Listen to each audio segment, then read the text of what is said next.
PDP सदर महबूबा मुफ्ती ने कुलगाम में फोर्स्ड लेबर का इल्जाम लगाया है। एक ट्वीट में महबूबा मुफ्ती ने लिखा है कि उन्हें कुलगाम के कांसलो कुंडा इलाके के रिहायशियों की तरफ से 9RR कैंप के फौजियों की तरफ से मुबैना तौर पर हिरासा किए जाने के बारे में परेशान कुन कॉलें मौसूल हुई हैं।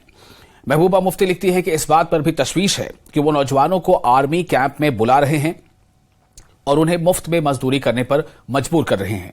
महबूबा मुफ्ती ने मजीद लिखा है कि जीओसी अवंतीपुरा बलबीर सिंह से गुजारिश है कि बराए मेहरबानी इन तशवीशनाक इल्जामात पर गौर करें और अगर सच है तो इस बात को यकीनी बनाया जाना चाहिए कि इसमें मुलविस अफराद के खिलाफ कार्रवाई की जाएगी।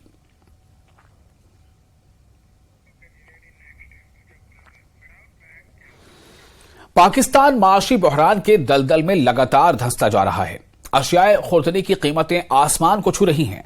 पाकिस्तान में हालात बद से बदतर हो चुके हैं और मुल्क की बेशतर आबादी को बुनियादी सहूलियात मयसर नहीं है। बिजली के इजाफी बिलों की वजह से लोग इंतहाई तनाव के शिकार हो चुके हैं। पाकिस्तान ने POJK में भी अवाम पर जुल्म ढाने का सिलसिला जारी रखा हुआ है। मकबूजा कश्मीर के मुजफ्फराबाद में लोगों ने इजाफी बिलों और बुनियादी सहूलियात की अदम दस्तयाबी को लेकर पाकिस्तानी हुकूमत के खिलाफ एहतजाज किया।